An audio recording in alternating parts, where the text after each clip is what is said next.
Why do people get injured? Lots of injuries happen. Why? Injury resistance, poor stability, poor neuromuscular coordination. They need corrective exercise.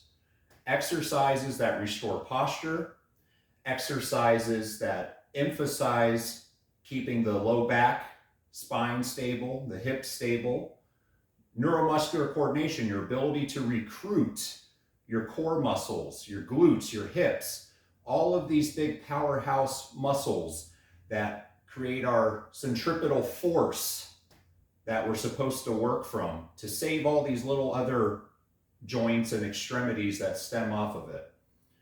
I'm going to go over a few of my favorite stability exercises today. What is stability? It's exactly what I just said. It's your ability to immobilize or to lock in and protect a certain structure or part of the body.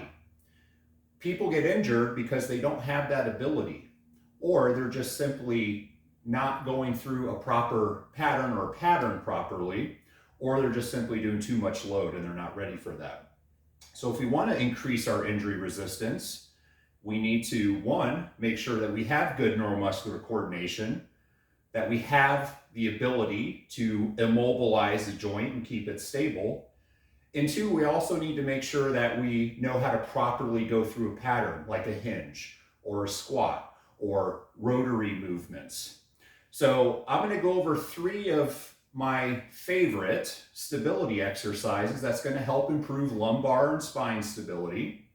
It's going to help you engage your deep abdominal, oblique, core muscles, your glutes, right? These big powerhouse muscles that we should always be trying to utilize as much as possible when we have load and force being placed on the body. And a couple of them are going to require a Bosu ball. So if you don't have a Bosu ball, maybe you have access to a fitness facility that does, and I encourage you to use it periodically. Corrective exercise needs to be a part of everybody's weekly program. The first thing we're going to start with is a single arm bent over row on the Bosu ball. So if you've not used a Bosu ball before, I'd encourage you to start standing on it and just kind of start finding your legs, finding your balance, finding your stability.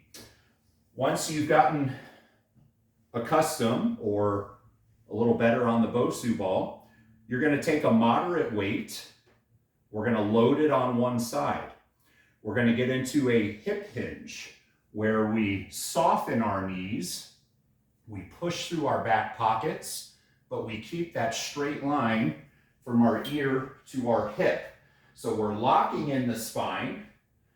We are loading into the hips. We're using the hips as a fulcrum. I'm pushing through my back pockets. I'm staying nice and long through my back.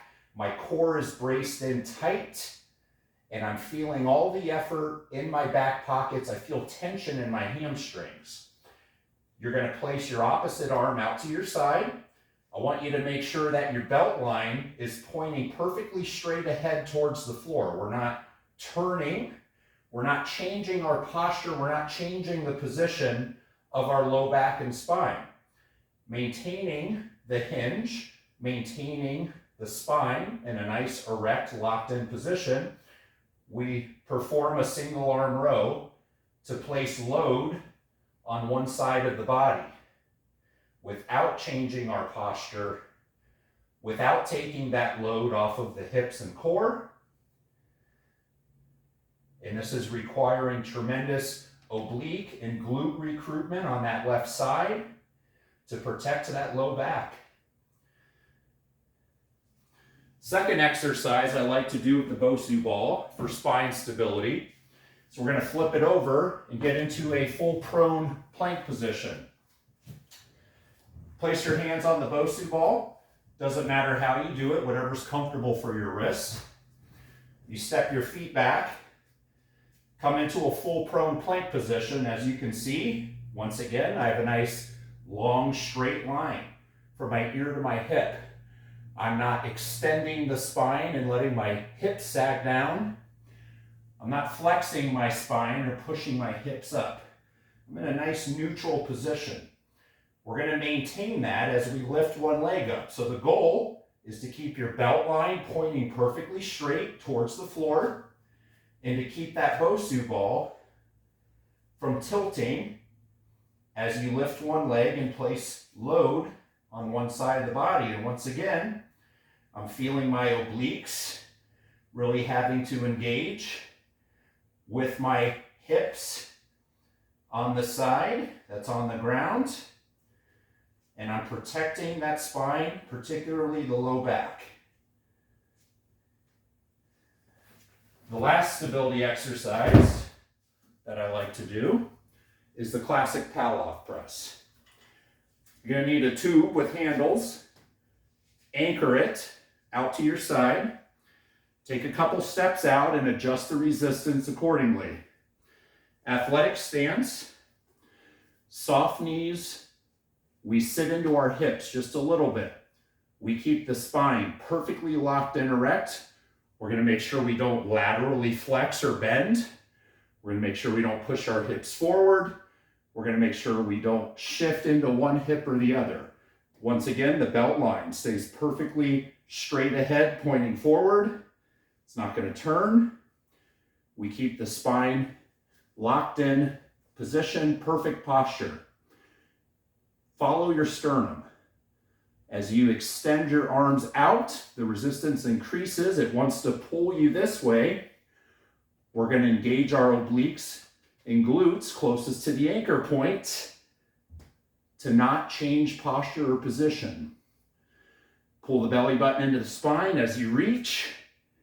I always suggest isometrics for all of these exercises. You hold the position for 2 to 3 seconds, tightening everything in before you return to the start of the pattern. And obviously you're going to want to repeat that on both sides for all of the exercises. Reps can be anywhere from 10 to 30. It just comes down to thresholds and the amount of challenge that's appropriate for you. So those are a few of my favorite stability exercises. I hope to see you soon.